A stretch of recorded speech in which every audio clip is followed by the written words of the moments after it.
കൊണ്ടുചെന്നെത്തിക്കുന്നത് മുൻപ് കേരളത്തെ നടുക്കിയ ചില സമാനമായ കറുത്ത ഓർമ്മകളിലേക്കാണ്. തൊടുപുഴയിൽ അമ്മയുടെ കാമുകന്റെ ക്രൂരമർദ്ദനമേറ്റ് 7 വയസ്സുകാരൻ കൊല്ലപ്പെട്ട സംഭവം നമ്മൾ മറന്നിട്ടില്ല.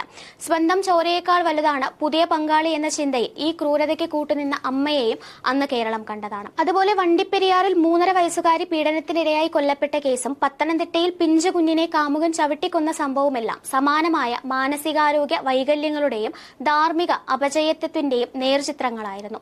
ഓരോ തവണയും ഇത്തരം അതിക്രമങ്ങൾ ഉണ്ടാകുമ്പോഴും നമ്മൾ കുറച്ചുനാൾ മെഴുകുതിരി കത്തിക്കുകയും സോഷ്യൽ മീഡിയയിൽ രോഷം കൊള്ളുകയും ചെയ്യും. എന്നാൽ നിയമത്തിന്റെ പഴുതുകളിലൂടെ പ്രതികൾ രക്ഷപ്പെടുകയോ ശിക്ഷകൾ നീണ്ടുപോവുകയോ ചെയ്യുമ്പോൾ നമ്മുടെ ജാഗ്രത വീണ്ടും കുറയുന്നു. ഇവിടെയാണ് മലയാളി പൊതുസമൂഹം സ്വയം ചോദിക്കേണ്ട ചില നിർണായകമായ ചോദ്യങ്ങൾ അവശേഷിക്കുന്നത്.